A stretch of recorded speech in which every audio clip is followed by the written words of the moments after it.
Matthew 9:19.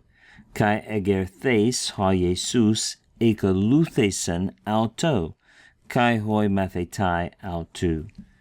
Jesus has just been asked by a ruler to come place his hand upon the ruler's dead daughter, and he says the ruler expresses his faith. The daughter will live if you come and place your hand upon her. And he got up, right? So we're doing this participle as attendant circumstance with the main verb here.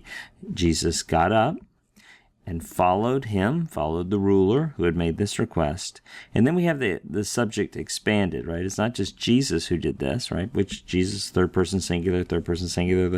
The participle is masculine, nominative, singular. All this, to this point, we just think it's Jesus doing it. But then we have the subject expanded, and his disciples. This is not uncommon to start with a singular subject and then expand it so it becomes a compound subject. This construction in Greek is not uncommon. It's been called by several people a Pindaric construction, where you have a compound subject, singular verb, after the Greek poet Pindar, who used this a great deal. So we could, in the end, we could put this back up here and say, and Jesus got up, and Jesus and his disciples, they followed him. They followed this ruler who had made the request.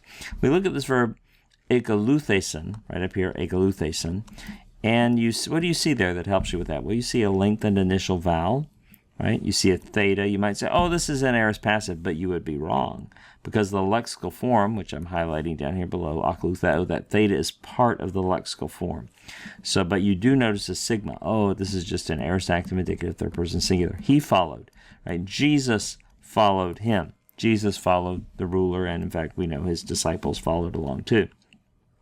Olmsted, in his Baylor Handbook, makes the interesting remark that the verb akelutheo occurs 25 times in the Gospels, and this is the only case where Jesus is the subject of the verb.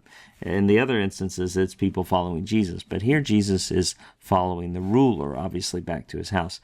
The verb akelutheo occurs 90 times total in the New Testament. One final thing, let's look at egertheis. Now there, the theta will not lead you astray. This form is indeed an aorist passive. And that ending, I don't know if you recognize that, luthes, luthesa, luthen, luthentas, that's just an aorist passive participle. Aorist passive participle, nominative, masculine, singular, because it's describing Jesus here who got up. And it's a medial passive, isn't it? It's a passive form with a middle idea. It's not talking about somebody lifting Jesus up, but Jesus himself got up. Middle idea, passive form, medial passive, aorist passive, medial passive participle, nominative, masculine, singular. Let's read through the whole thing once again, and we'll front load the disciples. So Jesus and his disciples got up and followed him. That is, followed the ruler.